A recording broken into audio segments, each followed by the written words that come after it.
दोस्तों नमस्कार। आज की क्लास में हम पढ़ेंगे राजस्थान के भौतिक प्रदेश और इसके अंदर चार जो विभाजन किया गया चार भागों में, उसका हमने पश्चिमी मरुस्थलीय प्रदेश हम पिछली क्लास में पढ़ चुके हैं। आज की जो हमारी क्लास होगी इसके अंतर्गत अरावली पर्वतमाला जो है इसका अध्ययन हम करेंगे। राजस्थान के भौतिक प्रदेश और उसमें अरावली पर्वतीय प्रदेश। दोस्तों अरावली पर्वतीय प्रदेश जो है वो एक भौगोलिक दृष्टि से विशिष्ट स्थान प्राप्त है। इसके अंतर्गत अनेक नदियां अपना जल प्रवाहित करती हैं, अनेक अभयारण्य हैं, इसके अंतर्गत वन्य जीव और वनस्पति विद्यमान है। अर्थात जो अरावली पर्वतमाला है यह एक अपना विशिष्ट स्थान प्राप्त करती है राजस्थान के अंदर। खनिज संसाधनों की दृष्टि से देखें तो भी यह बहुतायता लिए हुए है। अरावली पर्वतमाला की जो उत्पत्ति के बारे में हम बात करें तो दोस्तों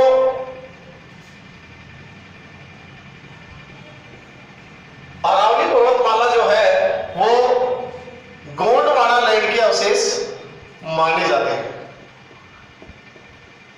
किसके अवशेष? गोंडवाना लैंड के अवशेष। दोस्तों राजस्थान के जो भौतिक प्रदेश है इसके अंतर्गत गोंडवाना लैंड के अवशेषों में अरावली पर्वतमाला और हाड़ौती प्रदेश ये दोनों शामिल है। 33 सागर के अंदर पश्चिमी मरुस्थलीय प्रदेश और पूर्वी मैदानी भाग ये दोनों शामिल है। थोड़ा सा आप ये ध्यान रखना, ये पश्चिमी मरुस्थलीय प्रदेश और मैदानी प्रदेश ये एक ही 33 सागर के अवशेष है। गोंडवाना लैंड के अवशेष जो है वो अरावली पर्वतमाला और हाड़ौती प्रदेश ये दोनों एक ही के अवशेष है। तो एक के बाद एक आता है 33 सागर गोंडवाना लैंड, 33 सागर गोंडवाना लैंड, ये थोड़ा सा आपको ध्यान रखना है। दोस्तों यदि हम बात करें कि जो गोंडवाना लैंड है ये किस काल से है तो इसे कहा जाता है पूर्व या प्री कैम्ब्रियन काल या पूर्व कैम्ब्रियन काल। दोस्तों पूर्व कैम्ब्रियन काल या प्री कैम्ब्रियन काल जो है ये राज्य की प्री कैम्ब्रियन चट्टान जो है उनका हिस्सा है। और ये जो विभाजन किया या इसका जो अध्ययन किया वो किया था प्रोफेसर A.M. हेरोन ने। किसने किया था? Professor A.M. हेरोन। अर्थात A.M. Heron, professor A.M. Heron ने बताया कि जो अरावली पर्वतमाला है वह पूर्व कैम्ब्रियन काल या प्री कैम्ब्रियन काल के अंतर्गत गोंडवाना लैंड के अवशेष है। अब हम दोस्तों आगे चले कि जो अरावली पर्वतमाला है यह यदि संरचनात्मक दृष्टि से देखी जाए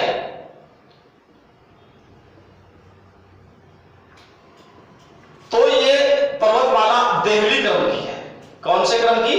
देहली क्रम की। दोनों याद रखना। Professor A.M. हेरोन के अनुसार गोंडवाना लैंड के अवशेष संरचनात्मक दृष्टि से ये जो पर्वतमाला है ये देहली क्रम की है। आगे दोस्तों हम चले कि जो अरावली पर्वतमाला है ये कहां से कहां तक है, राजस्थान में कहां से कहां तक है, भारत में कहां से कहां तक है। तो इसकी जो शुरुआत होती है वो होती है दोस्तों गुजरात के पालनपुर से।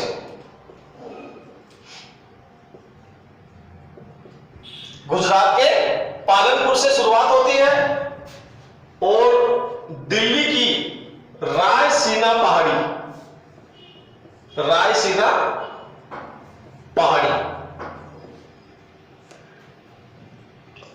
पालनपुर से लेकर के दिल्ली की रायसीना पहाड़ी तक यह फैली फैली हुई है, जो कि 692 किलोमीटर लंबी है। ये कुल है भारत के अंदर 692 किलोमीटर। कहां से? पालनपुर से रायसीना पहाड़ी, दिल्ली। यहां थोड़ा सा ध्यान देना दोस्तों, रायसीना पहाड़ी के बारे में एक बार प्रश्न आ चुका है।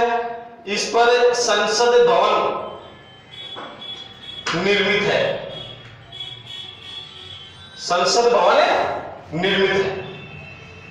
692 किलोमीटर कुल लंबाई में से यदि हम राजस्थान की बात करें कि राजस्थान के अंदर इसकी कुल लंबाई कितनी है, तो राजस्थान में इसकी लंबाई है 550 किलोमीटर।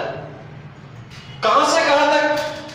शुरुआत होती है खेड़ ब्रह्म, खेड़ ब्रह्म से शुरुआत होती है। खेड़ ब्रह्म से लेकर के और झुंझुनू के अंदर खेतड़ी, और खेतड़ी के अंदर जो पहाड़ियां हैं वो है चांदबारी की पहाड़ियां।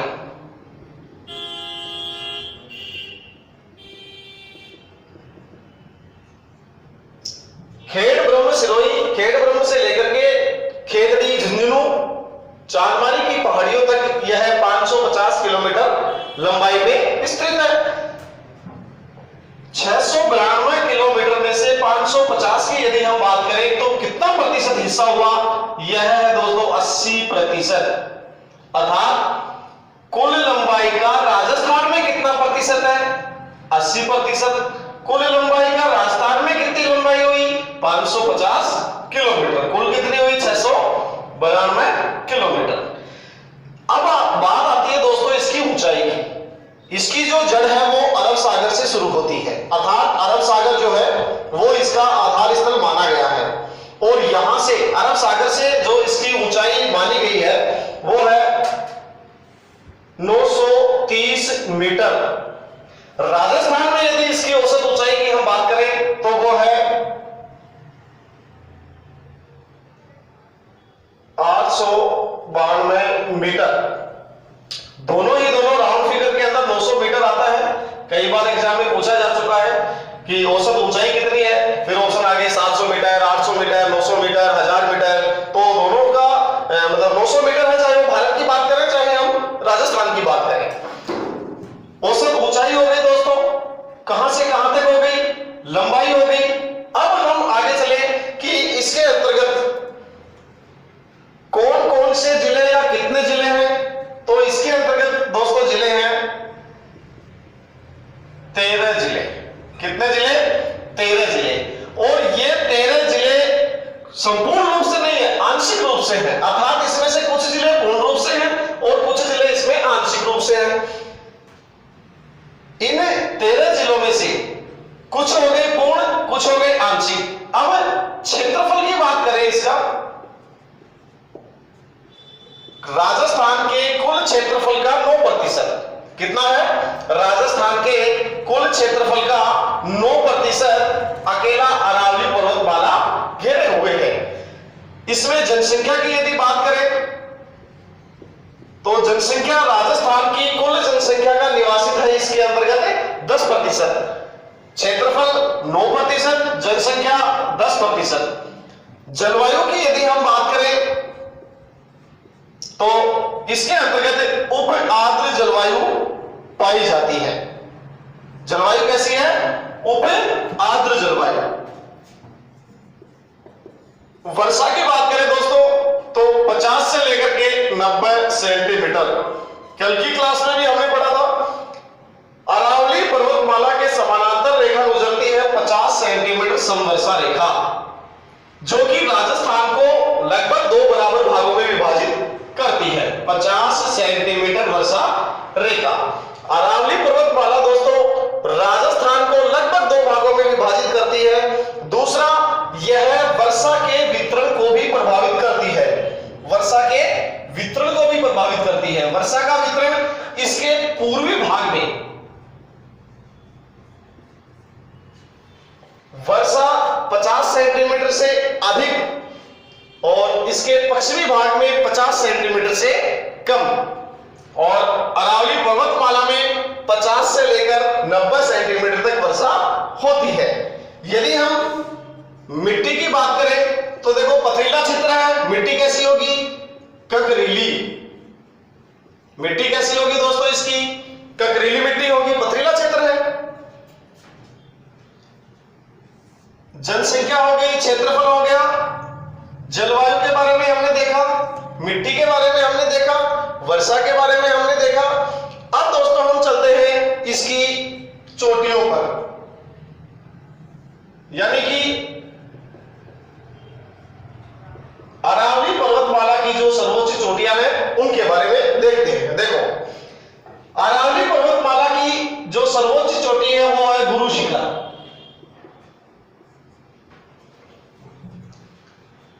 सबसे ऊंची चोटी है गुरु शिखर, सिरोही के अंदर। जिला कौन सा है? सिरोही। ऊंचाई है दोस्तों इसकी 1722 मीटर। ऊंचाई कितनी है? 1722 मीटर। और यदि फीट में हम बात करें तो 5650 फीट, अर्थात 5600 फीट, 1722 मीटर। दोस्तों गुरु शिखर को कर्नल जेम्स टोड ने संतों का शिखर कहा। क्या कहा? संतों का शिखर। दूसरी चोटी की हम यदि बात करें तो इसके बाद में आती है दूसरे नंबर पे शेर, जिसकी औसत ऊंचाई है 1597 मीटर। तीसरी चोटी की दोस्तों यदि हम बात करें दिलवाड़ा या देलवाड़ा, 1441 मीटर। देलवाड़ा या दिलवाड़ा। अगली चोटी की हम बात करें, पहली, दूसरी, तीसरी, चौथी चोटी जो है वो है जरगा, 1431 मीटर। ये तीनों गुरु शिखर, शेर, देलवाड़ा या दिलवाड़ा, ये तीनों ही सिरोही जिले में है। और जो जरगा पर्वतमाला है ये दोस्तों उदयपुर जिले के अंदर आती है।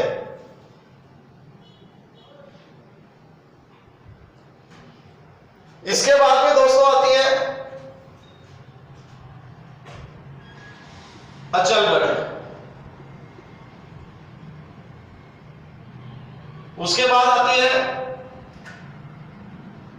रघुनाथगढ़,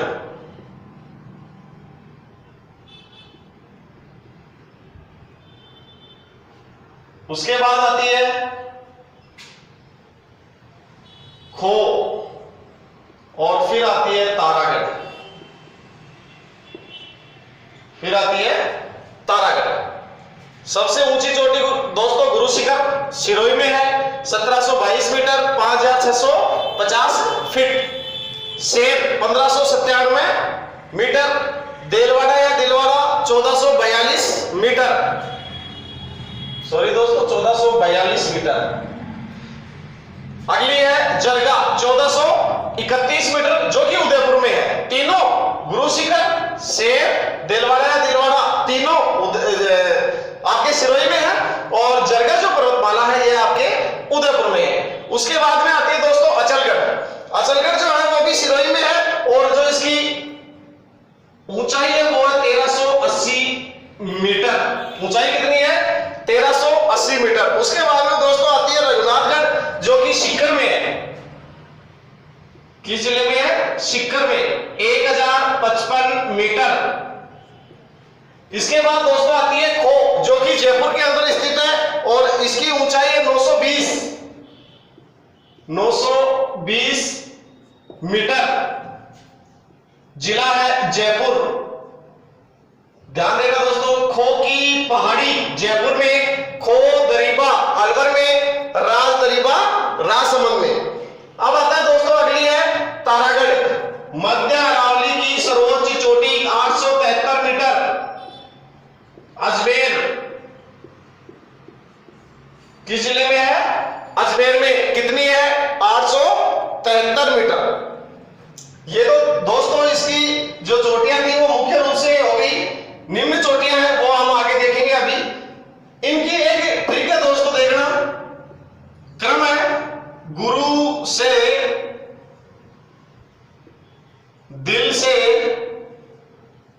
जरा आशा रखो तारा। देखो, गुरु शिखर, शेर, दिलवाड़ा या देलवाड़ा, जरगा, अचलगढ़, रघुनाथगढ़, खो और तारागढ़। गुरु शिखर सिरोही, शेर सिरोही, दिलवाड़ा या देलवाड़ा सिरोही, जरगा उदयपुर, अचलगढ़ सिरोही, रघुनाथगढ़ सीकर, खो जयपुर और तारागढ़ है अजमेर में। इसके बाद दोस्तों हम चलते हैं इनका अलग अलग की अरावली जो पर्वतमाला है इसको 3 भागों में विभाजित करते हैं अध्ययन की दृष्टि से। ये जो भाग है ये है उत्तरी अरावली, ये जो भाग है ये है मध्य अरावली और ये जो भाग है ये है दक्षिणी अरावली।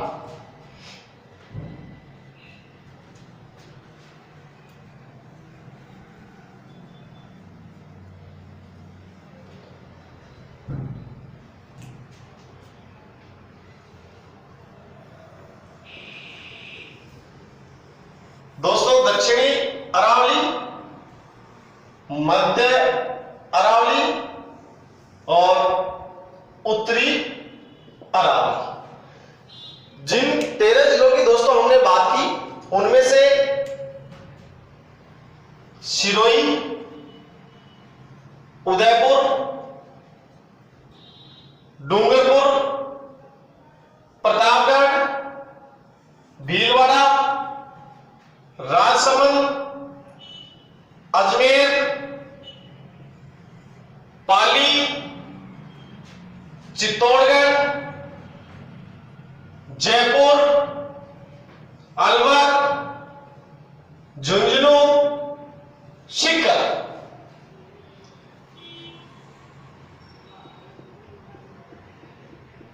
हो गए दोस्तों 13 जिले।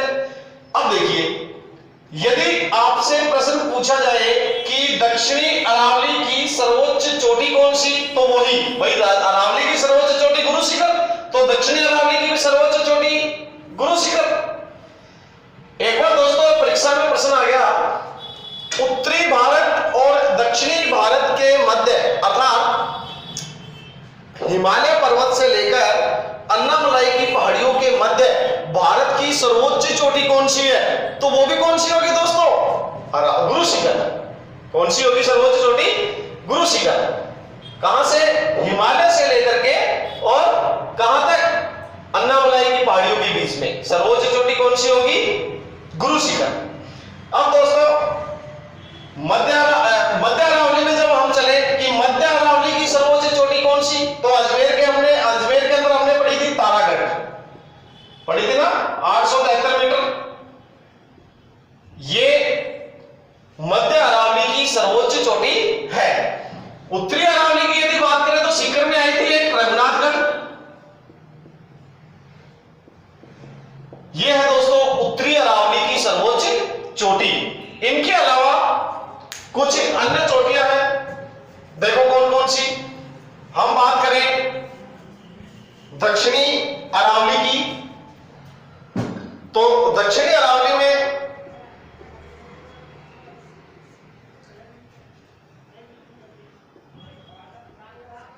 आबू, ये दोस्तों एक पठारनुमा है जो लगभग 1200 मीटर ऊंचा है।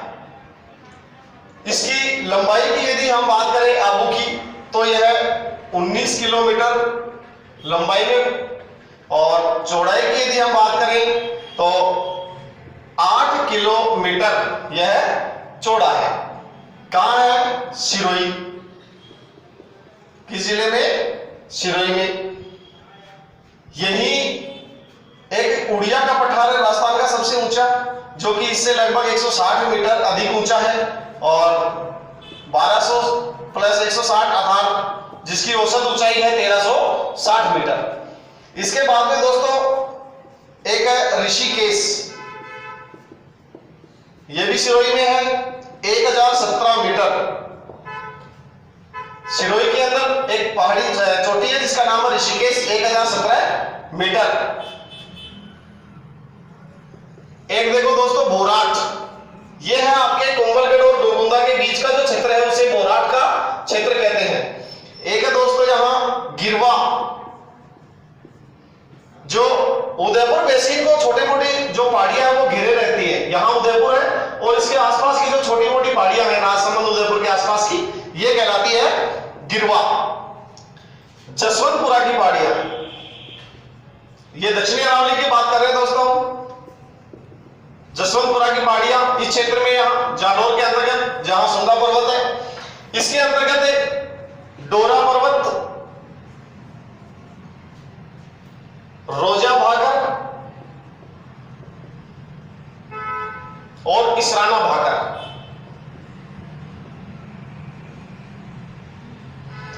दोस्तों रोजा भाकर, इसराना भाकर ये जो लूणी नदी है उसकी तलहटी में है। जसवंतपुरा यानी कि जालौर के अंदर जसवंतपुरा की जो पहाड़ियां हैं उसके अंदर डोरा पर्वत, इसकी सर्वोच्च चोटी है 869 मीटर। रोजा भाकर की ऊंचाई है 730 मीटर और जो इसराना भाकर है इसकी ऊंचाई है 839 मीटर। ये बात हो गई दोस्तों आपके दक्षिणी अरावली की। कौन सा? ये भाग, ये जो भाग है इसकी बात। अब हम चलते हैं मध्य अरावली।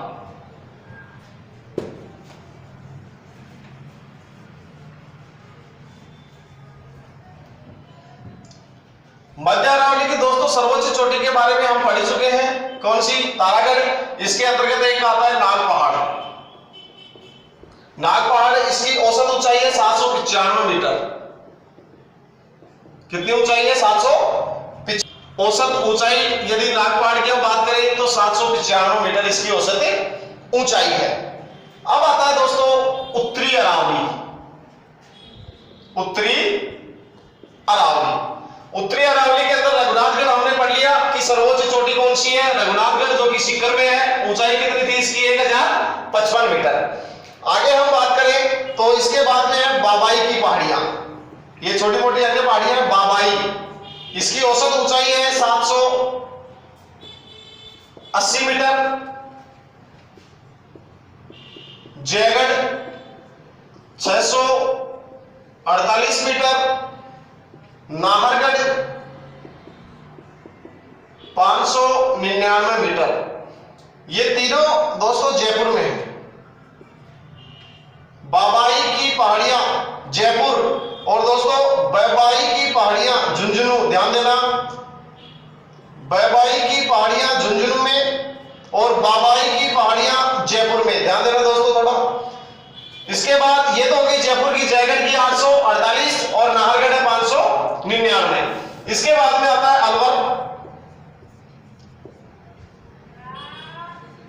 अलवर के अंदर बिलाली, पटवारी में आया था दोस्तों ये पिछले एग्जाम में, 775 मीटर। दूसरे नंबर पे आती है बैराट 704 मीटर। तीसरे नंबर पर आता है शिरावास 651 मीटर और भानगढ़ 649 मीटर। तो दोस्तों हमने उत्तरी अरावली की पहाड़ियां पढ़ी, मध्य अरावली की चोटियां पढ़ी और दक्षिणी अरावली की चोटियां पढ़ी। ध्यान रखना दोस्तों, दक्षिणी अरावली, मध्य अरावली और उत्तरी अरावली। आगे से जो प्रश्न आएगा वो आपको हो सकता है ऐसे पूछ ले कि मध्य अरावली की सर्वोच्च चोटी कौन सी है, या आपसे पूछ सकता है जयपुर से लेकर के राजसमंद के बीच सर्वोच्च चोटी कौन सी है। तो आपको ध्यान रखना जयपुर से और राजसमंद के बीच में सर्वोच्च चोटी कौन सी आएगी आपकी? अजमेर वाली। कौन सी थी अजमेर की? तारागढ़। धन्यवाद दोस्तों। इसके बाद अगली जो क्लास होगी उसके अंतर्गत इसका अगला भौतिक प्रदेश पढ़ेंगे।